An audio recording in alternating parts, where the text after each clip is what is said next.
How's it going, folks? I'm Des with DesFit, and I've actually already reviewed the Apple Watch Series 3 a few years back, but I thought it was interesting during Apple's latest announcement for the Series 7, so they're still offering the Series 3 as well as the SE. So what I wanted to do is kind of revisit this device and do kind of a re-review of it since Apple continues to offer it, and they've actually added some features over the years through some software updates, so there's actually some new stuff to cover. Now, even though the SE and the Series 7 are a bit more current and have more bells and whistles than the Series 3 still offers a lot for the money and shares a lot of the same features as the SE and the Series 7. So in this video, I'll be going over what you can and can't do with the Series 3 from both the health and fitness side of things, as well as the smartwatch side of things. And this video is going to be kind of like a half review, half tutorial sort of thing, because I think a lot of people who are considering the Series 3 in 2021 are considering getting their first smartwatch or maybe their first Apple Watch, whether or not you're coming from another device like a Fitbit. So you kind of want to know what the Apple Watch can and cannot do. And in my reviews, I like to test these sort of devices out really thoroughly for lots of different types of activities, like running both inside and outside, cycling both inside and outside as well,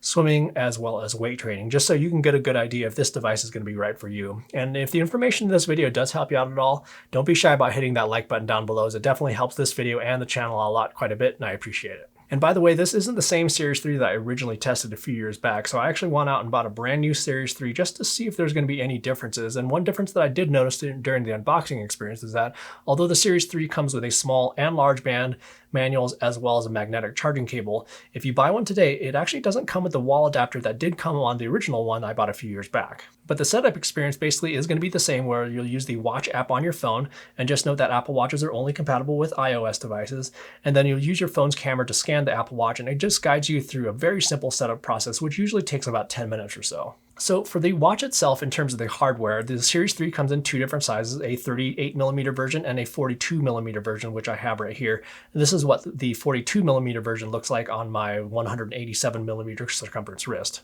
It has a Retina display, which is super bright and crispy, and it's really vibrant and it has a ton of colors. So you'll interact with the watch using a combination of a touchscreen along with two physical buttons. And then one of those buttons is a crown dial, which you can use to scroll and zoom throughout different areas of the interface. It has an Ion X front glass protecting the display, and although it's pretty durable, if you're careless, kind of like how I am, I may recommend getting a screen protector, as I have scratched one of these before. And it's also water resistant down to 50 meters, which is going to be the same as the SE, the Series 4, 5, 6, and 7, so you'll be able to shower with it and swim with it without any worries there. You can swap out the bands in the Series 3, and there are simply tons to choose from the stock band to the fabric sport loops, perforated versions like the Nike band, and what's nice is that for the most part, all the bands are interchangeable from the Series 3 all the way to the Series 7. The Series 3 was actually the first version of the Apple Watch that offered a heart rate sensor that helped make the Apple Watch much more than just a smartwatch, but also a health and activity tracker. And what may surprise a lot of folks is that the Apple Watch is actually a pretty capable fitness device, and I'll be going over how accurate that heart rate sensor is when we go over the sports and fitness performance, but let's first go over what you get for smartwatch features. So with all Apple Watches, they provide a nice natural extension to your iPhone where you'll be able to read as well as respond to text messages with some common quick responses. You can also write out a message if you'd like, you can send emojis, and you can even send animojis or GIFs as replies. And then for calls, you'll be able to take the call on the watch itself using an onboard microphone and speaker, and the quality is surprisingly good, at least for a mic and speaker that's on a watch. Now, for that call and text functionality, you'll need to be in range of your phone because the Series 3 will be using your phone's cellular connection. Apple used to offer a cellular version of the Series 3 directly through their website, but it doesn't look like they offer that anymore. But I have seen the cellular model available through some other retailers. But just note that the cellular model does cost a little bit more, and it does cost a little bit extra on top of your existing cell phone plan. And then when it comes to what else you can do with the Apple Watch as a smartwatch, there's built-in functionality like alarms, a calculator, a calendar for your events, reminders, stopwatch, timers, as well as viewing the weather. And then beyond the built-in functionality, there's also a wide variety of apps that you can get through Apple's App Store, like tons of additional workout apps, to-do lists, as well as music apps like Spotify. And then while we're talking about music, you will be able to control the music playing on your phone when you're within range, and you'll also be able to download music to the watch itself to listen if you aren't within range of your phone with the 8 gigabytes of built-in storage. And you can use music services like Apple Music as well as Spotify and a couple other music services. You'll be able to listen to that music using a pair of Bluetooth headphones paired to the Series 3, but just note that it doesn't allow you to play music through the onboard speaker. It's just through a pair of paired headphones or even a paired Bluetooth speaker. One other smartwatch related feature that I particularly like is that when you're using Apple Maps for navigation on your phone, when you approach a turn, your Apple Watch will actually vibrate, notifying you that a turn is coming up. Another nice thing about the Series 3 is that it supports Apple's latest operating system, Watch OS 8, which they just came out with, which kind of tells me that Apple is committed to supporting this device for a while. If this is going to be your first smartwatch, I think you'll find the experience to be pretty amazing interacting and navigating around the device. It won't be quite as snappy as the SE or the newer Apple Watch models, but again, if you've never even used one of those, you're not going to be able to tell a difference. So if this is your first smartwatch, if you're coming from something like a Fitbit, I think you're going to find the experience to be just great. For the health features of the Series 3, for day-to-day activity tracking, Apple utilizes 3 activity rings, which kind of helps you visualize daily activity goals, including a move ring, an exercise ring, and a stand ring. But beyond the rings, it also has that heart rate sensor that we saw before, and that's not only used for workouts, but it also can provide high and low heart rate notifications, as well as notifications for irregular heart rate rhythms. But just know that it doesn't come with the ECG feature that's found on some other models. 2 other features that the Series 3 doesn't have are going to be fall detection as well as noise alerts, but one feature that the Series 3 does have that actually wasn't even originally available when the Series 3 first launched is going to be sleep tracking, where it'll provide some basic details about your sleep, like what time you went to bed, woke up, total sleep time, as well as your breathing rate. Apple's own built-in sleep tracking works pretty well, but it isn't the most detailed in terms of what kind of information that you get, but you can download some third-party apps like Sleep++,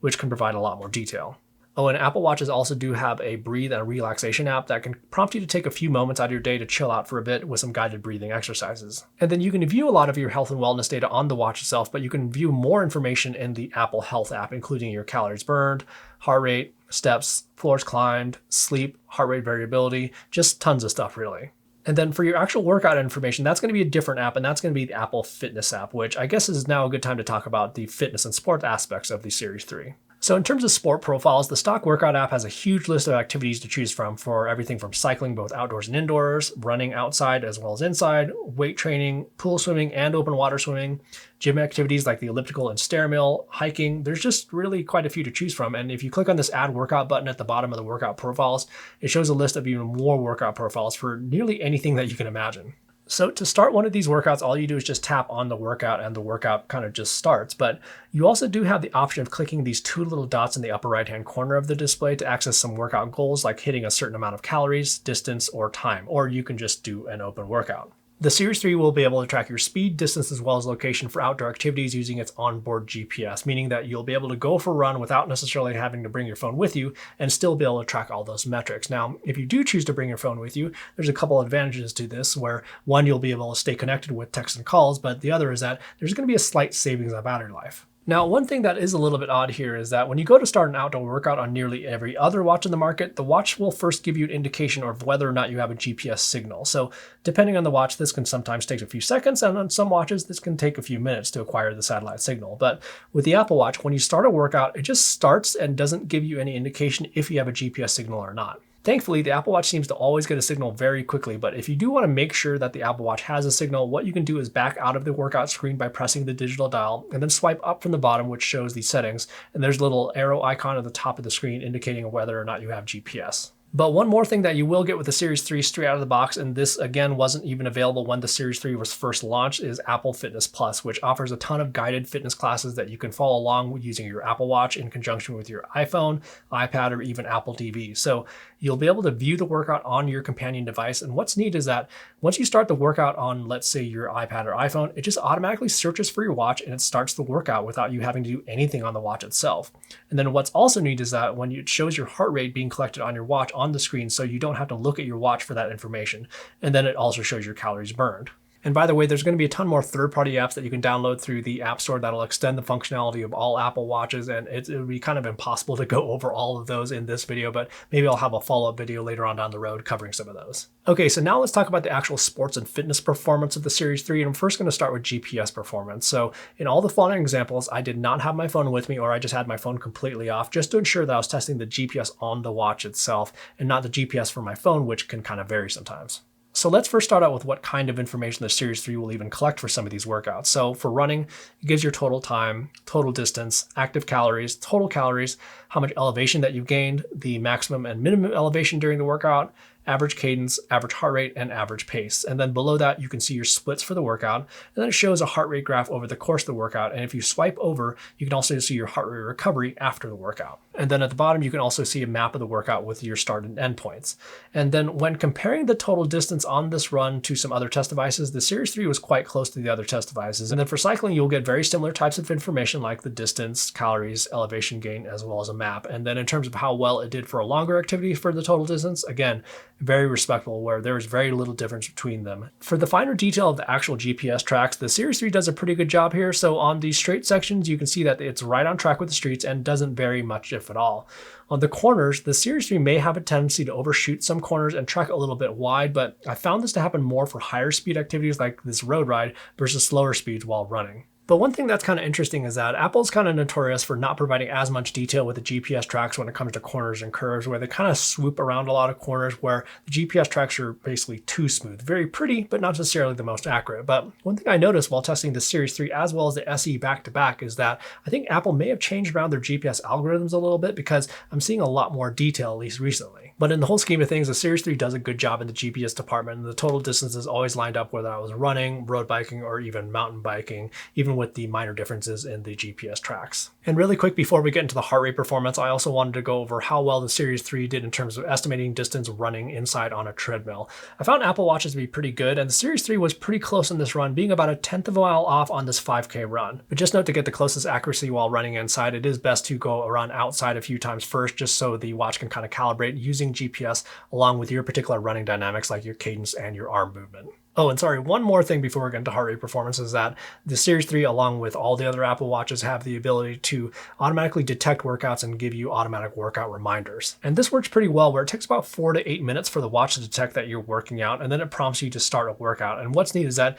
it gives you credit for the total time that you're working out, regardless of when you actually tap that button, and it's usually pretty close to the actual workout time. Okay, so now onto heart rate accuracy using the wrist-based optical heart rate sensor on the Series 3. And in all the following examples, I'll be comparing the Series 3 to a chest heart rate monitor, which is generally very accurate, as well as an optical arm heart rate monitor, which also produces some very accurate results. So let's first start with an example with running, and what we can see here is that the Series 3 was very close to the other heart rate sensors throughout most of the workout. At the beginning, there's a slight delay in all the heart rate sensors getting on the same page, but this is pretty normal behavior. Around 6.5 minutes into the run, it tracked just slightly high, and when I say high, it was like 5 to 6 beats per minute off, which really is not much in the whole scheme of things. And then for the rest of the workout, it was pretty much spot on. For indoor cycling, it did pretty well, and really all heart rate sensors should do well with this sort of activity, because there's very few variables involved that can throw off a wrist-based heart rate sensor since you're stationary pretty much the entire time. But what you can see is that the Series 3 did well throughout the entire workout, including keeping up with the rapid changes in heart rate. A bit more challenging activity is road cycling outside, where you start to introduce things like vibrations and bumps in the road that can throw off a wrist-based optical heart rate sensor. And again, there's really not much going on here, and the Series 3 did a really great job. But there are two activities that are kind of notoriously hard for wrist-based optical heart rate sensors to track accurately, and that's going to be mountain biking as well as weight training. So with mountain biking, you have the variable of gripping onto the handlebars the entire time, as well as rough terrain, which can make a watch bounce around your wrist, even if the watch is really strapped down tightly. And here's where we can see some more variation with the Series 3, where right here, there was a few minutes where it tracked high. Now, in the whole scheme of things, this is actually a pretty accurate result for mountain biking, but another type of activity that poses a challenge for these types of heart rate sensors is weight training and high-intensity interval training, with all the gripping action on barbells and all the varying arm movement. And again, we definitely see more variation here, where on a few of these sets it was a little off, where on some sets it was delayed in picking up the rise in heart rate, and then on a few it tracked a little high. But again, when it comes to wrist-based heart rate sensors for weight training, this is a pretty good result. I was kind of blown away at how good the heart rate sensor was in the Series 3 when I originally tested it, and I'm happy to say that I think it's still a good heart rate sensor. And although it is a good heart rate sensor, just note that it doesn't have the SpO2 sensor for measuring blood oxygen saturation levels, as well as the ECG app that I mentioned earlier. Oh, and one last thing in regards to fitness is that the Series 3 also does a pretty good job for pool swimming, where it'll automatically track your laps and distance in the pool, where it also gives a breakdown of your stroke type, calories burned. It will also collect your heart rate in the water, and also gives a breakdown of your sets, including your rest time on each set, and then it also gives a breakdown of your splits. Now, although the Series 3 does a good job as a smartwatch as well as an activity tracker, one thing you definitely have to keep in mind here is going to be battery life. So with the Series 3, along with all other Apple Watches, you'll likely only get about a day out of it before you have to charge it. Now, your mileage will vary depending on how much you interact with your watch, as well as how many outdoor workouts that you're going to be doing. Now, there are a couple ways to squeak out a little bit more battery life out of your Series 3, and I'm not talking like days more, I'm talking about just like a few hours more, is to reduce the brightness setting to its lowest brightness setting, which I think is actually plenty bright already, as well as try to bring your phone with you to track your outdoor activities, which will reduce the battery consumption on the Series 3 itself. And a common comment I see on a lot of my Apple Watch videos in regards to battery life is if you're getting less than 24 hours of battery life from your Apple Watch, how are you supposed to do sleep tracking? So what I do is basically I get up, and as I'm getting ready for my day, I basically place my Apple Watch on a charger, and then about an hour or so later, I have enough battery to last another day. So the Series 3 may be the least expensive Apple Watch that Apple currently offers, but I have to say that it's still a great fitness device. In fact, there's really not much difference, if at all, in terms of the fitness features between the Series 3, the SE, and the Series 6 or even Series 7. Now, the GPS and heart rate performance I've found to be a little bit more accurate on the SE and the Series 6, but that's not at all to say that the Series 3 is inaccurate. This still provides some very solid information. The considerations you may want to keep in mind though with the Series 3 is that it may be a little bit slower to interact through the interface compared to the SE and some of the newer models, because the Series 3 does use a slower processor, but again, if you've never even used one of those other models, you're not even going to tell a difference. The other thing is that it has 8 gigabytes of storage, which is again lower than the newer models, but if you're not downloading a whole bunch of songs, I don't think you really have to worry there. And then there's also not a cellular model, at least officially available through Apple themselves. So that's the Apple Watch Series 3, but at this point you may be wondering how the Series 3 compares with the Apple Watch SE. Well, you're in luck, because I have another video lined up in the queue, which should either be the next video that's coming up or the video after that, with a direct comparison of the Series 3 and the SE from both the smartwatch side of things as well as the health and fitness performance. So make sure to subscribe to get a notification when that video comes out. And if the information in this video did help you out at all, don't be shy about hitting that like button down below. In the meantime, have fun with your fitness, and we will see you in the next video.